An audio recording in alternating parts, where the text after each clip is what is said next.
recently had a lot of difficulty with activist groups pressuring major advertisers to stop spending money on Twitter.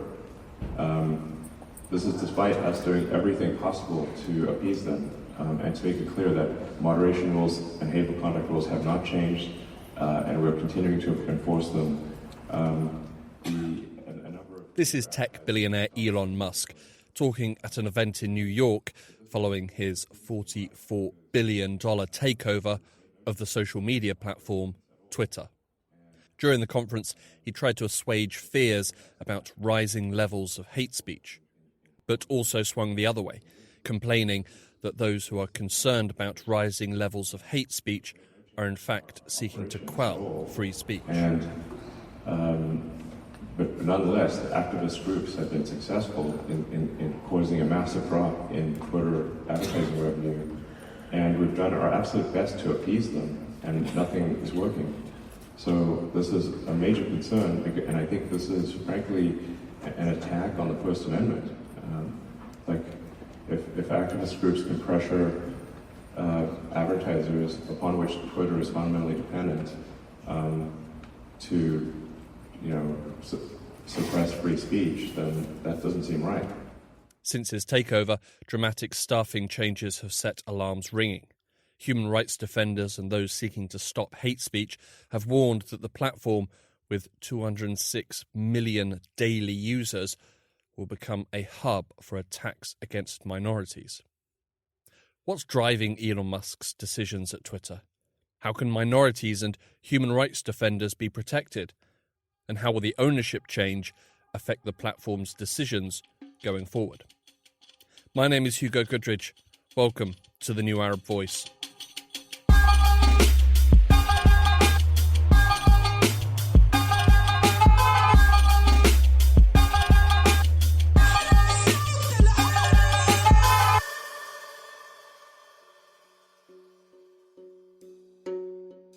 Elon Musk's takeover of Twitter began in January 2022, when he started buying up shares. By April 4th, he was the social network's largest shareholder, and less than 2 weeks later, he made an offer to buy the company outright. In the weeks and months that followed, tweets, accusations, lawsuits, online harassment, reversals and re-reversals abounded, until on October 27th, the deal was completed, and Elon Musk became the sole owner of Twitter. In his Twitter bio, he called himself the Chief Twit, and declared in a tweet that the bird is free. The Chief Twit's changes to the company started almost immediately. I think the most worrying change really has been the massive cuts to the content moderation and human rights teams that have been made. This is Alia Al-Ghussein, a campaigner at Amnesty International working on big tech and human rights. Although the exact numbers are not clear, it is believed that around half of the 7,500 people that worked at Twitter prior to his takeover had their employment terminated or walked away from their jobs. Among the employees that were fired were members of the content moderation team, which was responsible for identifying and preventing hate speech. The content moderation team at Twitter are one part of the platform's attempt to prevent hate speech and harassment. But there are other ways and means.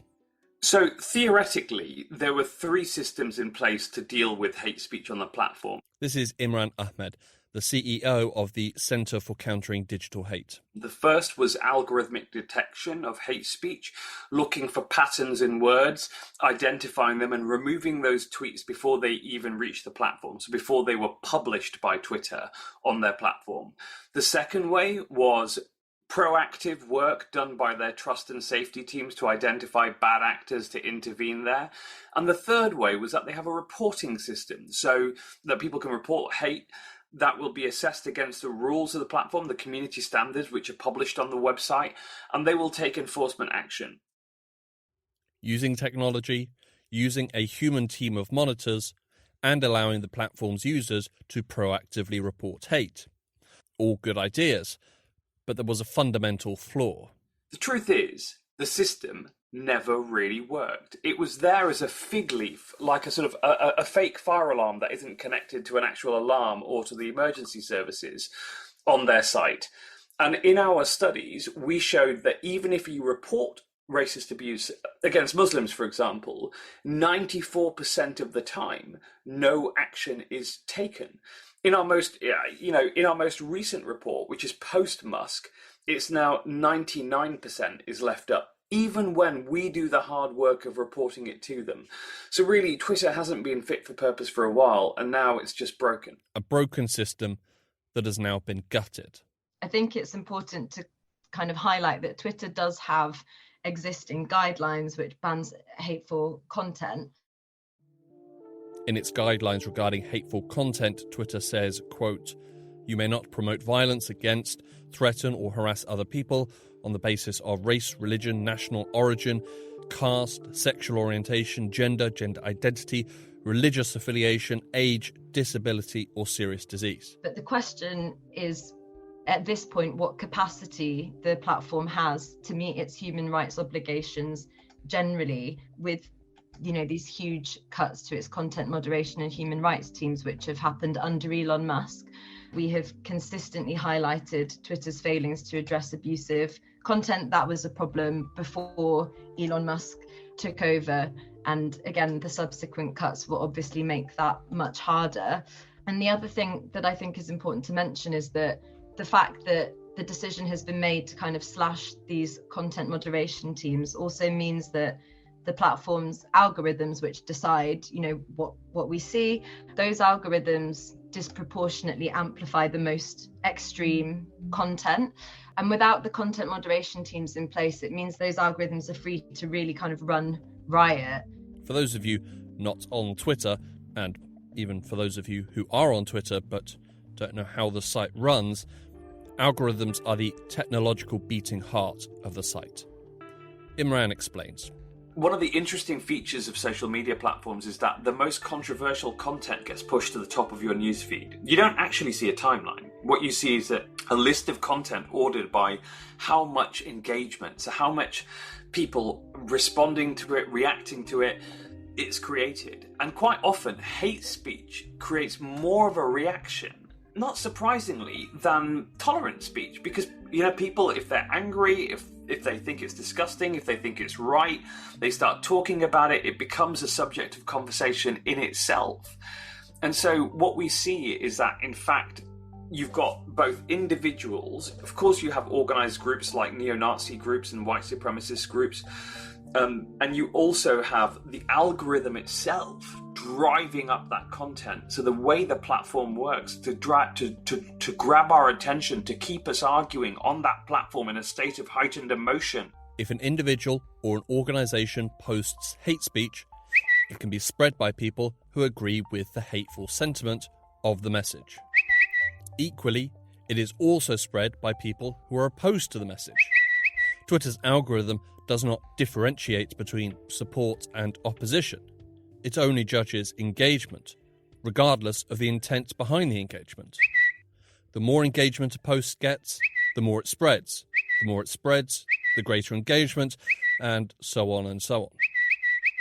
So if calling out hate speech on the platform only spreads it further, what can be done?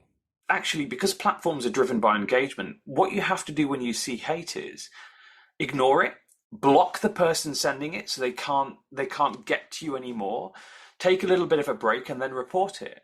Now, what we found since then, in the sort of years since we started as an organization, is that reporting it is less than useless. So, the mathematics are still the same. If you engage with hate content, whether that is to say this is disgusting or to say I agree, you actually give it a boost. That is one of the most pernicious aspects of social media platforms, is that they enrage you. And then when you're enraged, they use that fact, that mathematical fact, to drive it to more people. If the Twitter algorithm, which drives the spread of extreme content, is a flaw, then so too is the Twitter business model itself. Yes, it's a social media platform, but it's not a charity. Twitter is a business. It lives to make money. Alia Al-Hussein.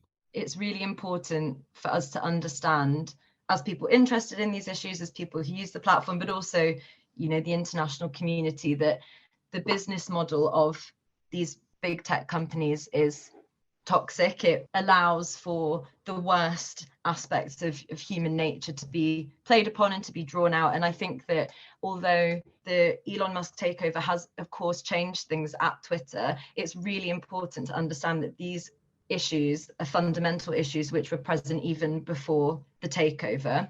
And I think that there is a need to kind of rein in that business model. And I think although... Unfortunately, there is little incentive for this business model to change. It works as it was intended, and as a result makes piles of cash. The vast majority of this comes from advertisers buying space. In 2021, 92% of the earnings came from advertisers, with the rest coming from licensing data and other services. During that year, the social media company pulled in around $5 billion, but when the year closed, the company had lost $221 million. A lot of money, but an improvement on the previous year, when it posted losses of $1.1 billion. Since he took over, Musk has suggested that the company will go bankrupt and is currently losing $4 million a day. His recent scheme to charge users $8 for blue check marks, indicating that they are verified, was driven by the need to inject money. It's too early to tell if that will have any meaningful impact on the bank statements of the company. In the meantime, the platform needs a growing user base, and content and personalities that cause outrage can help drive this growth. One obvious benefit to basing your model on creating outrage and offence is that there is very little stopping you. The curious economics of running a social media platform based in the United States are that if you have hate speech on your platform, thanks to a quirk of law passed in 1996 in the United States, something called Section 230 of the Communications Decency Act, in fact, internet sites are not liable for third-party content on their website at all. And that is a unique barrier from negligence. So you cannot take action against them legally for any of the content on there that they didn't write themselves. The problem is that when you have these enormous business models based on aggregating other people's content, placing ads on it, and making tons of money, you then have something which is publishing to billions of people, as Facebook is, for example, or hundreds of millions of people, as Twitter is, and you have no way of taking action. And in fact, if they take enforcement action, they reduce the amount of content, which means that they reduce the amount of monetizable content they have, space in which they can place ads, and they also have to take an action. And taking an action is costly because someone has to assess it, someone has to think about it, and someone has to take an action. So social media companies have an economic disincentive to investing into moderation, because the truth is that it imposes a cost on them, and the cost of doing nothing, well, they have zero liability. And that really explains why social media has become so toxic, because actually the economics incentivize them to leave it that way. Since Musk took control at the end of October, there have been genuine fears that Twitter will become a cesspit of hate speech, abuse and harassment. Recent studies, like those done by Imran and his team at the Centre for Countering Digital Hate, have confirmed these fears. But this sort of online abuse hasn't simply appeared, it's grown. Twitter has always had this sort of extreme content. One notable change in this new Musk era is his personal philosophy that has been almost retroactively bolted on to the Twitter business model. Elon Musk views himself as a free speech absolutist, a stance that has worrying implications. The right to free speech or to free expression it's a really important one. At the same time, it's not an absolute right. There are restrictions which can be placed on that right, which prevent the advocacy of national, racial, religious hatred, because that constitutes incitement to discrimination, hostility and violence. And I think there really needs to be checks and balances on this to ensure that everybody can enjoy their human rights in the digital kind of public square, as it were. freedom of speech does not equal freedom to reach. So everyone has the right to hold thoughts and to speak them. But the right to have them published and broadcast, well, that requires other parties to agree to do so as well. And Twitter is a private platform. It can make decisions for itself. In fact, the courts have repeatedly upheld that the First Amendment right is not held by posters on social media platforms, but by the social media platform itself to decide what goes on its website. So that's where the courts are in interpreting the First Amendment of the Constitution, the right to free speech. The second thing is that freedom of speech has always had some limitations in there. So, for example, you can't go into a theatre and shout fire. You can't, there's copyright. There are various different types of exclusions to freedom of speech. However, despite all his free speech absolutist rhetoric, they certainly appeared to stumble during his first couple of weeks in control. Elon Musk was never really committed to freedom of speech. We saw that on day one when he came in there, saw people impersonating him and his companies and other companies who were advertisers on there, more importantly, and he panicked. And he said, oh my God, no, that's not freedom of speech. Satire isn't freedom of speech. He's actually a very thin-skinned man. The freedom of speech he wants is for himself. And what he really wants is not freedom to speak. He wants freedom from consequences. And people should face consequences for malignant speech. Those that are appalled by the hate speech directed at minorities and human rights defenders are searching for ways to ensure that there are consequences. It's really only through, kind of meaningful regulation of that sector that we can keep people safe. And I think a good example of that is something which has come from the European Union in the last year, which is the Digital Services Act, which kind of tries to mitigate some of the harms that the business model of the platforms has put out there. It's one of those things, it's a very big question. There's probably not a really easy answer to every element of it, but that is a really key piece of what the international community can do. The European Union is seeking to tackle the problem through legislation with the Digital Services Act. The Act was officially approved at the start of October, and while much of the new Act relates to e-commerce, it also deals with issues such as hate speech. While the new law won't be used to actively monitor hate speech on sites and call out users spreading hate, it could be used to force platforms to undertake competent moderation policies, with hefty fines handed out to those who do not comply or fail to implement their own rules. The UK is following a similar path with the Online Safety Bill, and in the US, Congress and the Federal Trade Commission are watching the company with increasing intensity. So I think that what we need to see over time is legislation coming in so that these companies do enforce their own rules. Because those rules, don't forget, they're not just our responsibilities as users to abide by them. They're also, if there are responsibilities, they are a reciprocal right as well, that we should expect others to have to behave that way, with the platform acting as a neutral arbiter to ensure that the rules are enforced. And we don't have that at the moment. So actually, the freedom of speech for racists means that these spaces are hostile environments for non-white people. Since Musk took control, hate speech has risen.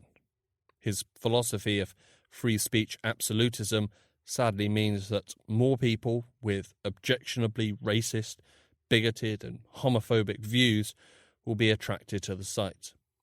And the cuts to content moderation will mean that the hate that they do spread will remain on the site for longer, if not indefinitely. So why bother with Twitter at all?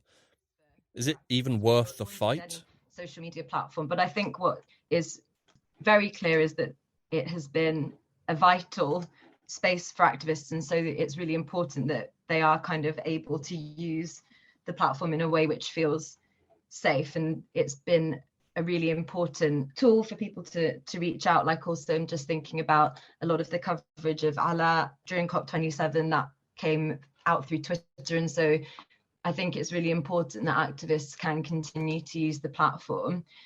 I really feel that the onus shouldn't be on individuals to try and make themselves safe on the platform. I think that's really difficult, and it's not really on them, because actually Twitter has a responsibility to uphold human rights, and that should be the guiding force that is really making people safe on the platform. I think that if Twitter's not doing that, then it's very difficult for people, whatever mitigation measures they are able to take to be completely safe. And that's something that is a part of, I guess, the social media age, that we have to always be really kind of cognizant of the risks of these things. In recent years, Twitter has become a vital tool for human rights activists and defenders. With such a global reach, activists can alert the world to abuses and crimes almost as they happen. Events like the recent protests in Iran, Israeli abuses in Palestine, or even, as Alia mentioned, the cases of political prisoners like Alaa Abdel Fattah in Egypt, have all benefited from Twitter in the past. The platform is a quick and easy alarm bell to ring, as well as being a documentation tool.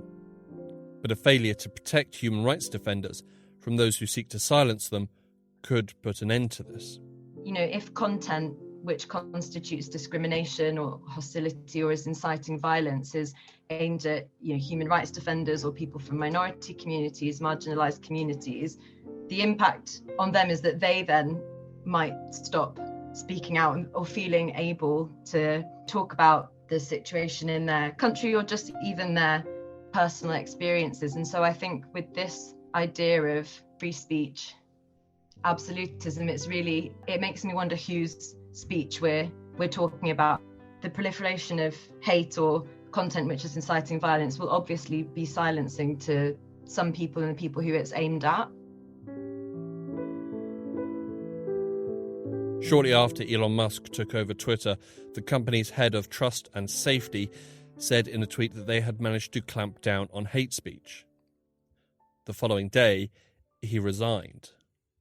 If Musk continues with his plans for free speech absolutism and to bring back those previously blocked for hateful content, then it seems likely that hateful content will rise. What can be hoped for is that in the future, users might be better prepared. What I hope is that this kind of serves as a bit of a message to people that these platforms are so important, that they need to be places where people can exercise their human rights, and that these companies do really need to take their obligations to uphold, or rather their responsibilities to uphold human rights really seriously. Because the fact that, if Twitter implodes, it will have a really negative impact on lots of people, shows how important it is and how we really need safeguards in place to ensure that regardless of, changes of ownership, people can continue to use the platform to do really important work like the documentation of human rights abuses and, activism around that as well. For Imran and his team, they are calling on people to use this moment. We cannot trust social media platforms, which have a global impact. 4.5 billion people around the world use social media. And currently they all sign up to abiding by rules. Those rules are not enforced. The results of those rules not being enforced is considerable human harm. As we saw on January the 6th, as we saw with hundreds of thousands dying of disinformation during the pandemic, as we saw with the rise in racism and religious hatred. And we really need to get to grips with that, because the results of us not getting to grips with it at a societal level, at a global level, are that the progress that we've made over recent decades will be undone, and undone fast, if the new normal becomes hate.